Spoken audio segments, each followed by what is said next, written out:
Mû par la volonté de sauver la nation en danger et de restaurer la dignité du Congolais, la République démocratique du Congo en tant qu'État, animé par la volonté du vivre ensemble, de l'unité et de la cohésion nationale, et d'en finir définitivement avec l'insécurité généralisée, les tueries et les massacres massifs des populations, ainsi que les idéologies génocidaires véhiculées par les forces négatives alliées au régime de Kinshasa, avec comme conséquence des déplacés congolais, des réfugiés, principalement dans la partie orientale du pays.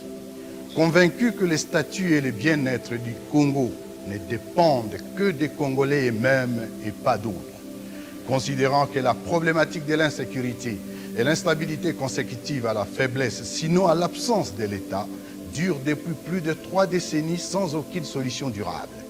Considérant les déficits de gouvernance des institutions nationales et leur incapacité à restaurer l'autorité de l'État sur l'ensemble du territoire national et rassurer nos populations, entendu qu'il est malheureusement établi que le régime actuel de Kinshasa a instauré plutôt en mode de gouvernance des antivaleurs telles que la corruption, le détournement des deniers publics, la spoliation des biens publics et privés, le tribalisme, la discrimination, les mensonges, la chasse à l'homme, l'instrumentalisation des institutions et de la justice et des services d'État, la manipulation tribalisée de la justice, les arrestations arbitraires, les assassinats, les crimes économiques, la glottophobie et l'exclusion ainsi que la division et l'appauvrissement de la population.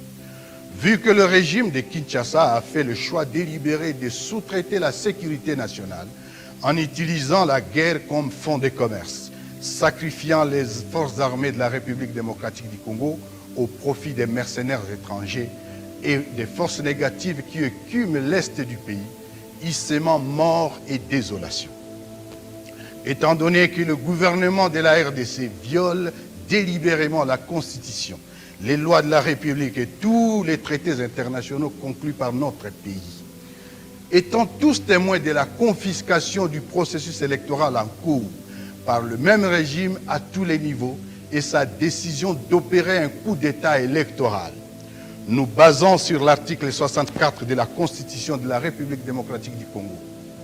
Lançons ce jour un appel à l'union de toutes les forces politiques, sociales et militaires de la République démocratique du Congo.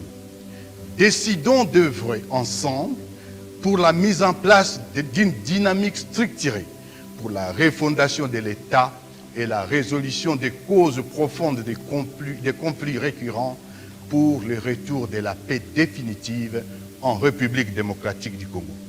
Notre plateforme est dénommée Alliance Fleuve Congo, AFC en sigle.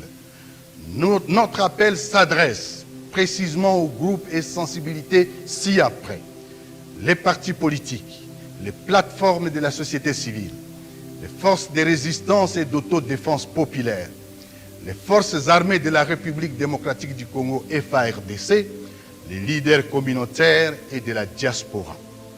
Tous les patriotes partageant cette urgence de changement sont invités à nous rejoindre sans délai pour sauver notre pays et y instaurer une gouvernance cohésive dans l'unité et la paix.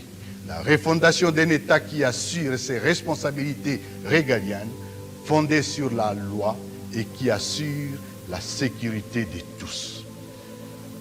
Mesdames et messieurs, je vous remercie. Nous sommes à Nairobi et c'est vendredi 15 décembre 2023. Les composantes ayant rejoint l'appel à ces jours sont nombreuses. La composante mouvement politico-militaire. Les groupes armés partent de l'Ituri, en passant par le Nord Kivu, le Sud Kivu, le Maniema, la province orientale en général et jusqu'au niveau du Katanga.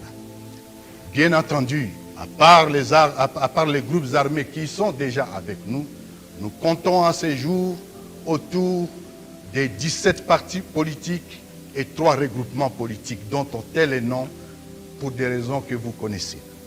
Au-delà de ça, nous avons plusieurs plateformes de la société civile qui s'annoncent à nous et plus de 267 personnalités politiques déjà ensemble, bien entendu, avec nous. Je vous remercie.